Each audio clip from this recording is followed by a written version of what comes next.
여러분 안녕하십니까? 이번 주 MBN 아침엔 매일경제 진행을 맡은 정광재입니다. 오늘이 9월의 첫날입니다. 장마가 길어지면서 가을이 한층 빨리 다가온 느낌인데요. 코로나와 환절기에 건강관리 더 많이 신경을 쓰셔야겠습니다. 그럼 오늘 한국 언론이 주목한 일면 소식부터 알아보기로 하겠습니다. 매일경제 일면입니다. 내년도 정부 예산이 올해보다 8.3% 늘어난 604조 원 규모로 편성됐습니다. 문재인 정부 첫 해였던 2017년 400조 7천억 원과 비교해보면 200조 원 넘게 늘어난 규모인데요. 정부 수입보다 씀씀이가 더 커지면서 국가 채무는 결국 내년에 1,000조 원을 넘어서 GDP의 50%를 넘어설 전망입니다. 경향신문 일면입니다. 승리를 자축하는 탈레반의 축포 속에 20년 동안 아프가니스탄에 주둔했던 미군이 철군을 완료했습니다. 이번 전쟁은 미국 역사상 가장 긴 전쟁으로 평가받고 있는데 우리 돈 2,330조 원을 퍼부은 이 전쟁은 17만여 명의 희생자만 나왔을 뿐 별다른 성과 없이 끝났고 또 결국 아프간은 다시 탈레반의 손에 들어가게 됐습니다. 한국일보 일면입니다. 국회에서 논의되고 있는 언론중재법에 대해 여야가 오는 27일 본회의 상정과 처리에 합의했습니다. 당장 정면 충돌은 피했지만 입장 차이는 여전히 커서 이견을 좁히는 게 쉽지만은 않은 상황인데요. 법안 조항과 관련해선 여야 의원 4명과 언론계 전문가 4명이 참여하는 8인 협의체를 구성해 논의하기로 했습니다. 동아일보 일면은 북한의 영변 핵시설 재가동 움직임에 대해 보도하고 있습니다. 미국의 북한 전문 매체 38로스가 영변 핵시설에서 냉각수가 방출되는 모습이 위성사진으로 포착됐다고 밝혔는데 냉각수 방출은 원자로가 가동되고 있다는 핵심 지표 가운데 하나로 평가받고 있습니다. IAEA는 북한이 영변 외에도 강선에서 우라늄 농축을 진행하고 있다는 정황도 포착됐다고 밝혔습니다. 오늘 명쾌한 해설과 논리로 아침엔 매일경제 함께해 주실 4분의 패널 모시도록 하겠습니다. 어서 오십시오. MBN 아침엔 매일경제가 오늘 첫 소식으로 다룰 이슈는 내년도 나라 살림입니다. 우선 동아일보 일면 기사로 시작해 보겠습니다. 내년 나라 빚이 1,068조 원까지 늘면서 처음으로 국내 총생산 GDP의 절반을 넘어설 것이란 보도입니다. 문재인 정부 마지막 예산 604조 규모로 편성이 됐는데 사상 최대 규모고요. 정부 지출은 5년 사이에 200조 원이 늘었다는 소식도 함께 전하고 있습니다. 이종은 평론가님, 사실 604조 원 연간 그 나라 살림이 증가한 것은 어쩔 수 없을 것 같다는 평가도 들고요. 코로나라는 비상시기였기 때문에 또 확대 재정을 편성할 수밖에 없었을 것이라는 생각도 일부 들기는 합니다. 뭐 그럼에도 불구하고 예. 그러니까 임기 초반부터 사실은 뭐 추경안 연속적으로 편성하고 하면서 네. 확대 재정을 계속 이제 펼쳐오지 않았습니까? 예. 그러니까 코로나 이전에 이미 그랬고 사실은 이제 내년 정도면 그래도 코로나 국면으로부터 벗어날 것으로 지금 예상이 되고 있는데 네. 내년까지도 지금 이렇게 그 확대 재정으로 거의 뭐 초슈퍼 예산으로 이렇게 편성을 좀 이제 네. 해놓은 건데요. 거의 역대급이죠. 어떤 정권도 이렇게 그야말로 원 없이 돈을 쓰고 가는 정부는 없었지 않나 이렇게 생각합니다. 네. 어제 홍남기 경제부총리가 예산안과 관련한 브리핑을 진행했었는데요. 어떤 얘기했는지 직접 확인해보고 이야기 이어가겠습니다. 코로나 팬데믹은 아직 진행 중이며 확실하게 이겨내고 극복해야 합니다. 또 벌어진 격차 완화를 위한 포용적인 회복 노력과 더 치열해지고 있는 글로벌 경쟁의 선제적인 대응 노력도 시급한 상황입니다. 이를 위하여 국가가 재정이 든든한 버팀목 역할을 해 주어야 합니다. 내년 예산안의 총 지출 규모는 올해보다 8.3%가 늘어난 604조 4천억 원입니다. 네, 604조 원 규모는 지금 이종훈 평론가가 얘기한 것처럼 뭐 슈퍼 예산, 초슈퍼 예산이란 평가를 받고 있는데요. 분별로 어떤 쪽에 좀 돈이 많이 쓰이는가 살펴보겠습니다. 조선일보 사면 살펴볼 텐데요. 세금 일자리에 11조 원, 청년 달래기에 23조 원을 써서 글쎄요, 뭐 대선용 예산이라는 제목을 달기도 했습니다. 예산의 가장 많은 분야가 쓰이는 쪽은 복지 분야입니다. 복지 분야는 전체 예산에서 36%를 차지해서 사상 처음으로 200조 원을 넘어서는데 내년 출생아부터는 200만 원의 축하금을 준다는 소식도 있습니다. 김종욱 교수님, 네. 복지 분야의 예산 지출이 가장 많고 그리고 또 증가폭도 빠를 수밖에 없는 건 우리 사회가 구조적으로 이제 저출산, 노령화, 고령화 현상을 겪고 있는 그런 일면을 반영했다고 봐야겠죠. 이제 가장 큰 부분 같은 경우는 불평등 문제가 가장 큽니다. 그러니까 부의 예. 재분배라는 측면에서 직접적으로 이전 지출을 할 수 없기 때문에 이런 예. 복지 정책을 통해서 힘든 분들에게 재정적으로 지원할 수밖에 없는 상황이라는 측면들이 분명히 있고요. 또 하나는 더 중요한 문제는 말씀하신 것처럼 코로나19라고 하는 아주 중대한 사태가 발생하게 되면서부터 예. 실제적으로 불평등 플러스 코로나19가 붙게 되니까 가난한 분들은 더 가난해지고 부유한 분들은 더 많이 부가 창출되는 이런 효과가 계속 발생하고 있기 때문에 예. 이것들을 조정할 수 있는 단위라고 얘기하는 건 국가밖에 없어요. 그러니까 정부가 그런 재정 정책들을 통해서 이런 부분들을 조정해야 내야 된다는 생각이 드는 거고 좀 그런 측면에서 이번 같은 경우도 청년이나 일자리 부분에 많이 투여한 부분들 같은 경우는 뭐 잘 아시겠습니다만 그 중위소득 이하 65세 이상의 중위소득 이하가 한 42%에서 43%예요. 예. 그러니까 65세 이상 분들 같은 경우에 절반 정도는 빈곤선 아래에 있다라는 얘기밖에 안 되는 상황이거든요. 이랬을 때 이런 부분에 대해서 직접적으로 일자리를 만들 수밖에 없는 예산들을 창출할 수밖에 없는 지금 우리 사회 구조적인 요인들이 이렇게 변하고 있기 때문에 예. 저는 국가 재정이 확장될 수밖에 없다. 거기에 연동돼서 저는 세금도 증세된다고 저는 생각을 해요. 네. 지금 같은 상황으로 계속 세금은 줄이면서 정부 지출도 줄어들게 되고 그러니까 당연히 국민들이 스스로 가계부채를 늘리는 방식을 가지고 우리 경제가 유지될 수 있을 것인가라는 측면 때문에 뭐 유승민 후보 같은 경우도 중복지 뭐 야당입니다만 중복지 그다음에 중증세 이런 얘기 하고 있지 않습니까? 네. 저는 그런 측면에서는 우리 사회가 계속 정부에서 는다라고 비판하기 이전에 앞으로 변화되는 세계와 우리 경제 상황, 구조적 상황에 맞게 재정 정책과 조세 정책에 대한 근본적인 변화를 할 수 있는 계기로 좀 활용해야 된다고 저는 생각을 합니다. 네.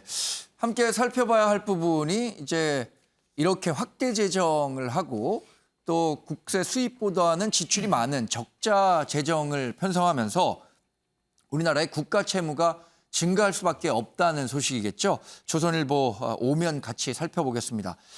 문정부 들어서 5년간 빚이 400조 원 급증했다라는 평가를 내놓고 있고요.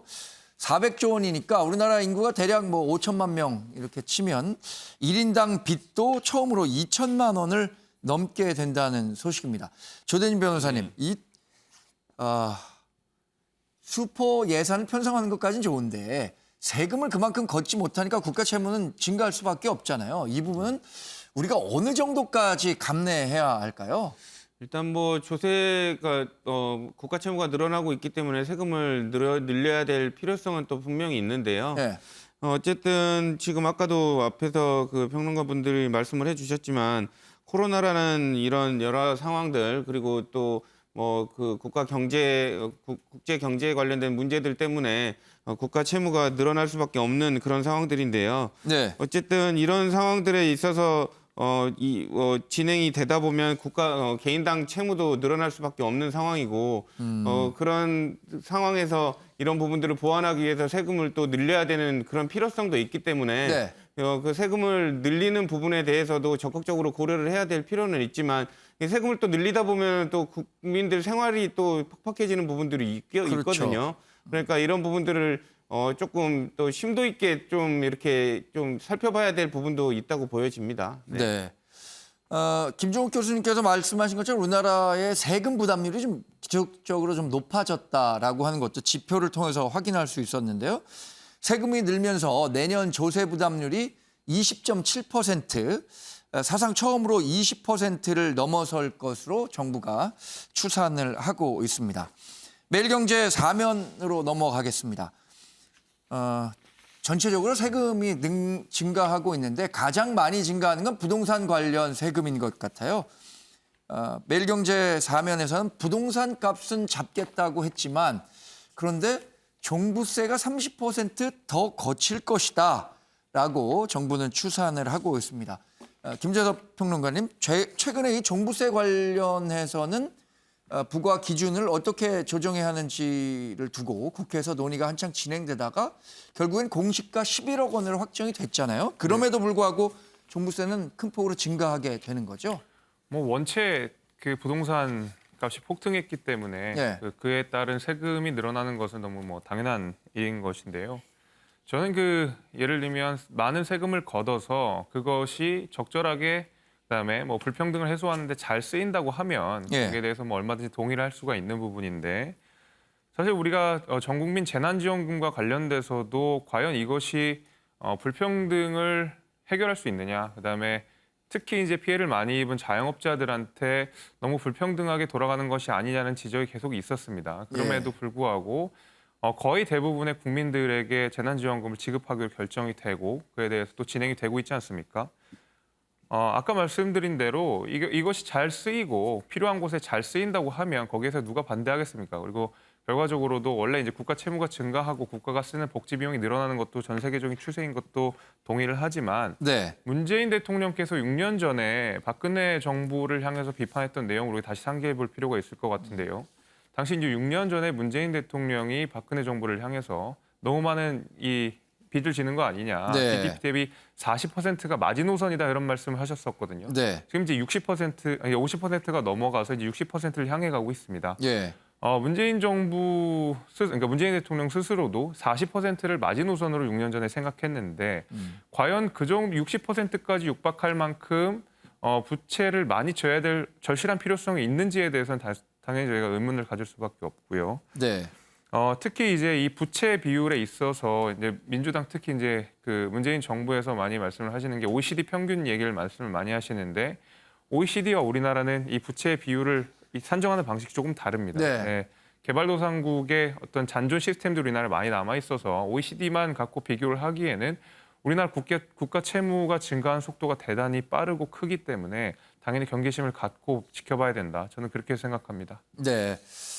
OECD 국가들의 국가 채무와 우리나라 상황을 비교할 때 가장 많이 사용하는 게 아마 고령화 속도가 OECD 국가에 비해서 굉장히 빠른 속도로 우리는 증가하고 있고 남북 통일이라는 또 변수가 있으니까 그런 부분도 함께 고려해야 하는 것 아니냐라는 분석들도 있는 것 같아요. 이정훈 평론가님. 예, 뭐 그렇긴 해도 그러니까 어차피 이제 그 중부담 중복지 예. 이로 이제 향해 가는 건 맞습니다. 그런데 이제 속도의 문제죠. 이게 속도가 너무 빠르게 되면 여러 가지 이제 부작용이 이제 유발이 되고 있는데 예. 지금 대표적으로 지금 뭐 생기는 현상들이 이제 국가 부채가 갑자기 이제 증가하는 그런 이제 현상인 네. 건데 이 문재인 정부에서는 그러니까 저는 굉장히 이건 비겁하게 대응을 했다라고 생각해요. 차라리 뭐 문재인 케어나 뭐 여러 가지 하면서 복지 확대를 좀 하다 보면 불가피하게 세금을 올릴 수밖에 없습니다라고 이야기를 하고 네. 부동산세 뭐 부동산 가격이 올라가서 증가되는 그 부분뿐만 아니고 전체적으로 이 조세 체계를 조정을 해서 세금을 더 걷어야 되는 거죠. 예.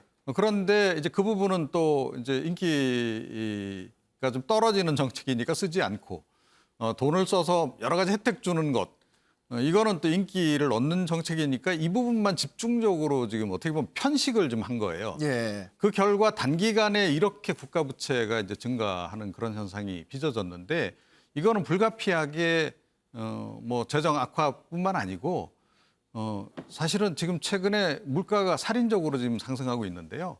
이게 다 그것 때문입니다. 사실 부동산 가격이 급상승한 것도 예. 시중에 이렇게 많은 그 돈이 풀리는데 생각해 보세요. 정부가 나서서 이렇게 막 시중에다가 돈을 이렇게 풀게 되면 예. 물가 인상은 불가피한 겁니다.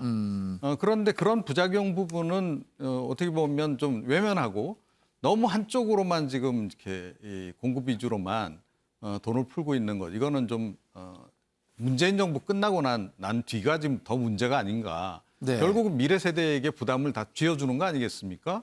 뭐 고령화 불가피하죠. 그래도 어찌됐건 고령화 사회와 관련해서 기성세대가 부담할 수 있는 건 부담할 수 있도록 해야 되는 건데 네. 이거를 지금 안 하다 보면 미래 세대가 이게 굉장히 위험해진다. 부담도 부담이지만 뭐 과거에 우리가 있었던 IMF 구제금융 사태와 같은 그런 상황도 올 수도 있다라는 걸 네. 좀 심각하게 좀 고민을 해봐야 되지 않나 이렇게 생각합니다. 네. 예산과 관련해서 마지막으로 좀 짧게 살펴보겠습니다.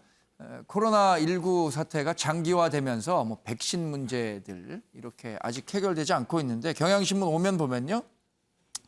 감염병 대응을 위해서 5조 8천억 원의 예산을 편성했습니다. 기존에 비해서 7배나 대폭 늘어난 수치고요.